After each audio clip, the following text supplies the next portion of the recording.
And half of those people who are in the show are actually based in Africa. So from the beginning with this table, you could say to me, why these people? And why working with some of them? Of course, every curator has his own taste. And he has his own selection and biases. And my answer is that if you don't like it, just go do your own show. But I'm not going to be that cool. But I'm not going to be that cool, but I would say it's really important to know that you have certain limitations as a human. Yeah. You can do what you can. And sometimes experiments succeed and sometimes they fail. So I thought by telling you about this in an anecdotal way, it will maybe helpful to you of how did we do it at that time.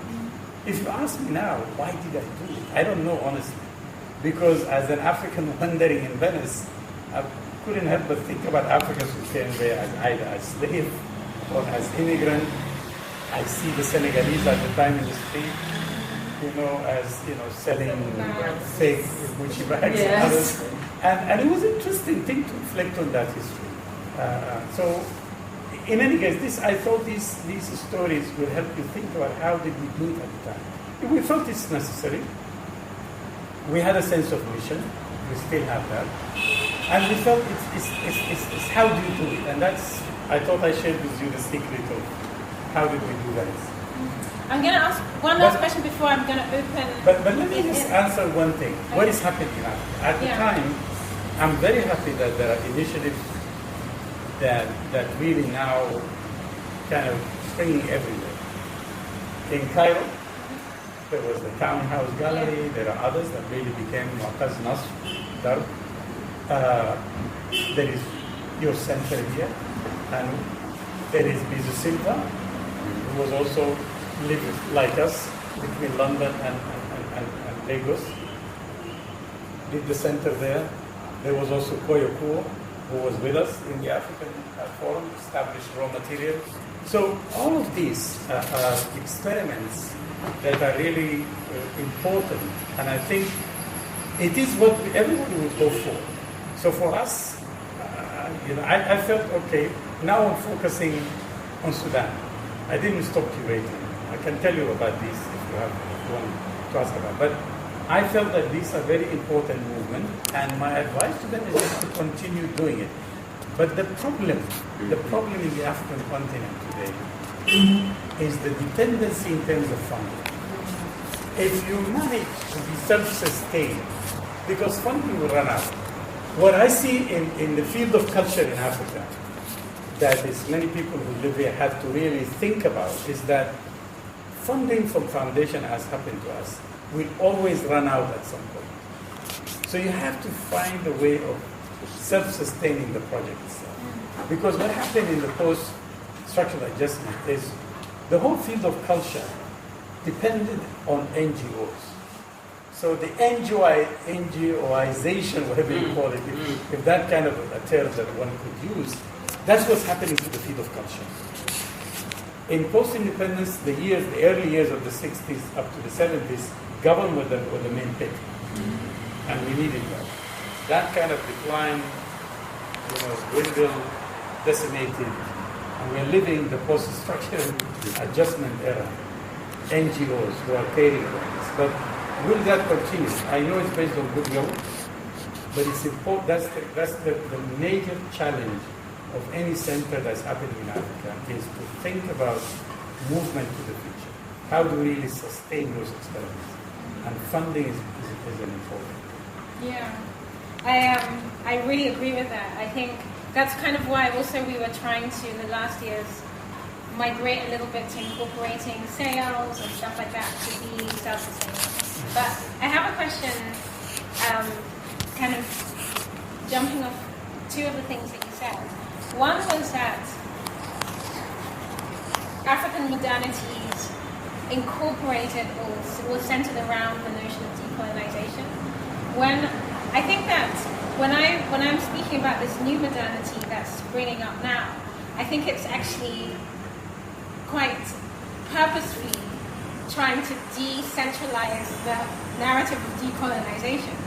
I think that it's this idea of the pre-colonial, colonial, post-colonial, that the African trajectory is based on this, I think is one that's becoming erroneous. And I think that, you know, in terms of the projects that I'm doing, and also, you know, maybe in terms of the projects that you're doing with African electronics, etc., it's trying to widen or lengthen that trajectory to make the colonial chapter just one of many, many, many, many, many chapters that have happened through the course of time. And I think that's, for me, what's interesting in this kind of new modernities, or these new imaginations of modernities that are coming up. And then the second thing was this idea of the centers of validation.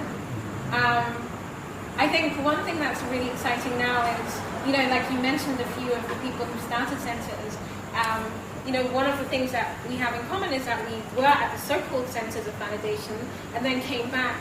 And I think one interesting thing that's happening now, like I remember I was at Koyo's conference condition report. I was editing the book for her, and what's her name? Katerina Richter-Stell, the woman From the Goethe Institute. Goethe. Yeah.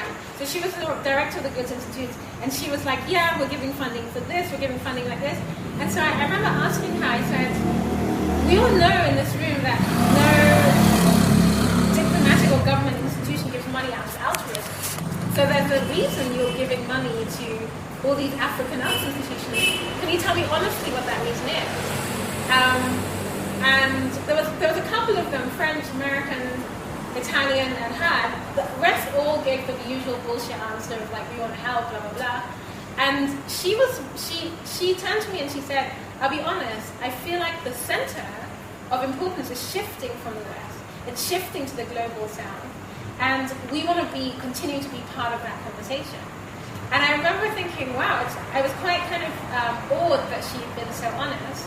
But I think what's really interesting in this moment is that we're almost in a place where we need less and less the Tate model to validate us. And I think that's also why it was so important for you to come here tonight, even though it was like such a last minute thing, because you come, you know, like people like you who are these kind of titans of the art world are coming here now. And yes, it might be a family holiday that you came on, but still, you come here and you insert yourself into this discourse here, and we don't have to go to the Tate to hear you talk, or we don't have to come to Cornell to hear you talk. And I think the more that this kind of thing happens, and the more you and others come to us, and we create platforms for that, the more we begin to validate the West. Definitely, it's a great, of course, goal, and I think it is happening, and it happened before. If you really think, I'll start just from this point. I think if you think about the Havana Biennial, which was deliberately done as a south-to-south-south biennial, it has linkage with Africa and so on. Despite the US boycott, curators, museum directors, and so on used to go to the Havana Biennial, and of course, even galleries, scouts for talent or new artists that they can add to their museums and so on. So a place that came out as a third world space, but out, of course, of a long tradition of ideological commitment that's progressive. Because you have to remember, Cuba had this major tricontinental conference that happened in 1966, in which characters like Cabral and others all met there, and started this idea of the solidarity. So it's become by that south axis. So it came from that tradition. And so it becomes, even though it's marginalized, Cuba was under sanction, it's still the Havana Biennial becomes an important place to come in and so on. But of course, the art movements, meaning the movement of artists and art, is governed by the larger capitalist system. So you have the power relationship is still residing, the power residing in the West, and so forth. So that's still governed the art. Look at in the price of works, market value, all of those things is still, of course, some artists manage to make the breakthrough, but that's just to say it's possible for this place to be a center of validation. It's also a center that can actually contribute to that, to the world creating. But then let me go back to the issue of that you raised with foreign centers. Of course, for a long time, it's either hotels or it's either foreign business, or it's the culture center, the French culture center, the Germans, or the Goethe Institute and others, becoming major brokers of culture and source of support in the absence of government patronage, but it's also in the absence of the local philanthropic tradition. Africans, wealthy people invest either in real estate, or if you take the Mo Ibrahim Foundation, who wanted to convince African dictators to retire. So it's a kind of a different, and the field of culture, the philanthropy in the field of culture is just not there. Or certain telecom companies and they want their labels in every single place that you do. So that's the challenge. Okay, that is, you have to think about creatively. But I also believe, even in the context of the colonial period, even though the Goethe Institute, the French culture may have their own agenda, but trust me, sometimes it also, humans are humans. And you will find very progressive people who believe in the idea of solidarity and in support. And I know that in the context of Sudan, for example, the Goethe Institute has been very helpful to a group that's called the Sudan Film Factory. Yeah, I met them. And these are young people who started out of nothing and out of the blue. And it is the will of one person, Talal Afif, who studied in Cairo, went back to Sudan, he's from Khartoum, and it's now the most successful experiment in Sudan. And it's the support of the Goethe Institute that gave them the legitimacy, because the field of culture is highly controlled by the government. You have to be within the agenda or the Islamist agenda of the government, otherwise you have no space. So it provided the incubatory kind of space, and they managed how to be independent. And I hope you can establish linkages with them and with Talal. I know, I went to Khartoum. So it is very important to learn about those experiments. So that's what I'm saying to you. Foreign centers have that. People who work in those centers, in fact, even in Khartoum and others, they always tell you, okay, this was a great officer, but then came somebody who really didn't care, just did it bureaucratically, and then someone else. And they will always remember someone who was very dedicated to helping. Can we be naive about the role of these? Of course, they're part of the larger agenda of those governments. They're part of their foreign policy in terms of influencing culture and so on. So that is there. But within that world, you have to navigate it carefully, in a sense that there is always cracks in the wall of the colonial agenda. Even during the colonial period, you will find people, I may say this and people may get mad, but think about the examples of Basil Davidson and other people who came as part of the colonial administration, then sided with liberation.